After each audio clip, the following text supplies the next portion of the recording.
going on, SLA family? Welcome back to another solo leveling Arise video. Alright guys, I'm dropping some bombs lately, man. Listen, there's nothing better. I'm not talking about deuces, by the way. I'm talking about videos, right? I hope everyone's on the same page there. Weird way to start, I know. I'm sorry. We have some big news, right? We've had big news dropping pretty much all day long. And this is actually some of my favorite time. Right before an update, Netmarble likes to just release these notices, and these notices get us all hyped. And then they release, you know, assets. In this case, we have some pretty nice assets. We had these. I mean, sorry, not these. We had these guys here. We also had these. And then we also had these codes. And we had more of these. And then we also have tic ties and big butts showing up very soon in bikinis. So overall, it's looking pretty good. Not to mention, we're actually going to have an update on all these characters being upgraded. Now, with that being said, there's one other thing that I haven't actually talked very much about, and I think it needs a little bit of attention. So we're going to talk about that right now. All right, now, you guys know in the notices, we had a conversation regarding the concept of SRs getting their SR weapons being released. Believe it or not, some of these weapons are freaking OP. So what I want to do is I want to highlight a few of them that you may want to consider growing and actually going for over their SSR counterparts. Now, you guys are clearly aware the SSR units, for the most part, I'd say 90% of them are better than their SR counterparts. I'm talking from an element perspective, right? There are a couple exceptions to the rule, of course, NAM, Park, etc. And luckily for us, those exceptions are actually getting weapons that are going to, I guess, what's the word I'm looking for? Expand their portfolio. Let's just go with that, all right? Their resume is just getting better. And I want to go over some of these weapons, and I want to talk to you guys about perhaps the idea of crafting these when they come out. Now, if I'm correct, I believe if you go to the crafting section, these like materials, this crafting stuff here is going to cost less than the normal amount. I would imagine it's half, so it's probably going to be 2 and 4. I'm guessing 2 and 4. It would make sense, right? So you may be able to get more dupes for these SR weapons if you are, like me, using some SR characters, all right? So remember, also, do not do any fusions right now until the update. The fusion update will happen as well, too. Also, a little bit of bad news, obviously.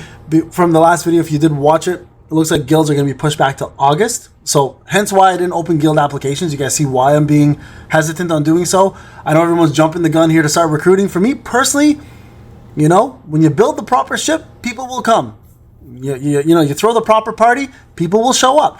I want to make sure I'm throwing the proper party. And by that, I mean I want to have all the details in hand before I start recruiting anybody, because the last thing I want to do is invite people and then tell them they can't make it because, you know, either there's not enough positions, etc. So I'm going to hold off, and I'm going to continue holding off about guilds. Everybody asks me every single day about it. It's just hold your horses, guys. I'd rather do this right than rush it. Okay? And I am rushing, so rushing should be part of my thing. I get that dad joke. Anyways. So let's talk a little bit about the actual weapons. So if you go to the hunters, there's actually a section that you guys might not know about. It's called the dossier. It's this little book right here. Many of you may have never clicked it, even though there's a red dot there probably for all the characters. And I want to go over a few of these and talk to you guys about why they're important to consider actually leveling them up. So if you click here, they've always had this hunter exclusive weapon crafting. You guys can see here, you could never click it and it doesn't go anywhere. Right? It just doesn't go anywhere. Now, if you click it, it'll go straight to the crafting section when the new update is out. So you guys can see what exactly the SR weapon does, or the SSR weapon does. So this one is NAMS. It's called the Slayer's Mercy. Lord have mercy. Okay, click on this. You guys can see exactly what it does, where the stats are, etc. Now, total power is 601, HP is 850. Okay, you guys can see that. Now, if you maximize this, you guys can see HP goes quite a bit higher, total power goes quite a bit higher, and the precision also skyrockets, right? You guys can get 4,000, which is great for these units. So let's talk a little bit about hers, and I think she deserves a little bit of credit on this one because I think this is a great addition to her kit. And I'll tell you the reason why, is when you do hunter mode, I hate the fact that I don't usually have a defense down. She now amplifies that ability and gives you what I'm lacking. And I needed this, right? So from a level 1 perspective, if there are no enemies within a 5-meter range, and for 90% of the time there's no enemies near her because she's freezing, running, kiting, etc., increases her damage done by 2.5%. And this is important. It's damage, not HP, which means it applies to her no matter what she does. When Nam attacks a frozen target, the target's defense decreases by 5% for 5 seconds. Now, this is important again, right? Because all you got to do is freeze, attack, swap out real quick for the next 5 seconds. That opponent will have decreased defense by 20% for 5 seconds, right? So when Nam attacks a frozen target, the target's defense decreases by 20%. Now, I'm reading this as a debuff occurs for 5 seconds as soon as she hits a frozen target. So as soon as she hits somebody, so you do the freeze move, hit, get out. Get in your Alicia, who does more damage on frozen opponents anyways, plus now you've got 20% damage decrease. Let me tell you, floor 25 is going to be a lot easier now with this. So I'm 110% going to be going for this because I think this is going to be a game changer for floor 25 and for Vulcan if you do the Hunter only runs. Right? Having that defense down is crazy. That is the same amount that Beck does. And Beck does 20% defense shredding. Now, the 5 second is a limited window, but it's enough time to swap somebody in, do a big move, do a couple core damages, do an ult. More than enough time. More than enough time. And Nam is my free-to-play breaker. So having her as a breaker now, so she's pretty much Beck with this weapon. Better breaker, can freeze, can do defense down now, and has incredible range. So making them, I think, almost the most second sought after SR in the game. Second. On top of number one right now, okay? So number one is going to be the other person that I've been kind of like preaching this entire time, and that is going to be Park Hee-jin. Now, her weapon, I think, is by far the best one. And this is going to be abused. And I'm calling this now. This is going to be abused by everybody. Okay, so her weapon, and funny enough, they're actually giving us her costume, so I think there's a reason why it's coming out at the same time. Intuition is probably the best SSR weapon for ultimates, period. Okay, so look at this. Just the level 1 version increases the user's ultimate skill damage by 5%. So this is her ultimate skill damage. So whenever she does her ultimate, the ultimate damage of the user and their team also increases by 5% for 20 whole seconds. Now, if you don't know anything about Park, I'm going to give you a little bit of a breakdown because I use her all the time.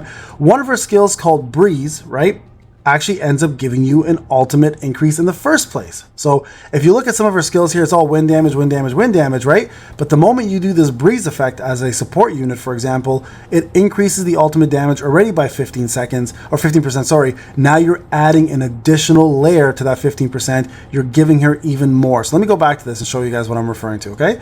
Let me go back here. Let's see what the total looks like. Right over here, here, max. Look at that, an extra 20%.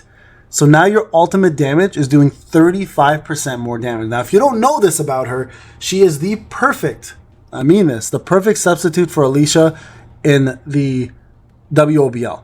Because she has a dispel as well. She can remove all those flames. She does incredible damage herself. She's not as strong as Alicia, obviously, nowhere near. But she can definitely support your Sun Jinwoo and all the rest of your team do additional ultimate damage with this. Now, with this weapon in hand plus Breeze, you're going to be doing an extra 35% more damage. That is literally the equivalent, almost the equivalent of a legendary blessing of ultimate, right? 40%, 30% epic. You're right in between. So having this on top of those blessings, you're going to be doing way more damage with your ultimates. Way more damage. So this is another unit that I'm definitely going to work on building up completely, making her, she's been my favorite SR next to Nam forever. You go back to any of my videos. As a matter of fact, if you go back to my first video of her when I was doing early access, I was the first person, I believe I was the first person that discovered her, right? So if you look at this, Park Hee-jin, look at this. This video here, I'm obsessed with Park Hee-jin, you'll be too, top tier, wow. So this video was done, let me see when this video was done. I think I made this video about her 3 months ago. Jesus, 3 months ago, guys. Let me move myself up here. Whoops, sorry, wrong guy, right here. Whoops, again, wrong guy. I meant to move myself, sorry guys, sec. Technical issues. There you go. 3 months ago, all right? I've been raving about Park Hee-jin forever. And now she's going to be even better than ever. So I know a lot of people will abuse that weapon, and rightfully so. They should, because now the ultimate for your whole team is going to be hitting way harder. All right, guys, this is Payne. There are a couple of honorable mentions I do want to talk about actually before I let you go. Sorry, let me quickly do that. There is the... Where is he? There he is. Not back, sorry. Tashik. Tashik's is good. The only problem with Tashik's is the fact that bleeding targets are very limited. That's not true. The ones we care about to bleed don't bleed, unfortunately. But this is actually very powerful because it increases the user's back attack damage by 10%, but also increases total damage to any bleeding target by 10% as well, too. So he will hit much harder. Plus, he already has a skill that does more damage to bleeding targets, and I think he does a debuff on them for 15% more damage. So he's actually another one that I've been raving about forever. So definitely look into him as well, too, if you plan to use him. Remember, though, there are a lot of units that are immune to bleeds, but it's there anyways, right? And then, of course, you have if you do use Jino for any odd reason as your breaker, he's a great breaker. His sword isn't bad. I'll give it a little bit of a mention just because it's not bad, but it increases the user's defense, attack, and HP by 5%, but the potion now also increases anyone who grabs it, user's attack, defense, and HP by 3%, along with all the other bonuses the potion does. So this is not a bad one to have.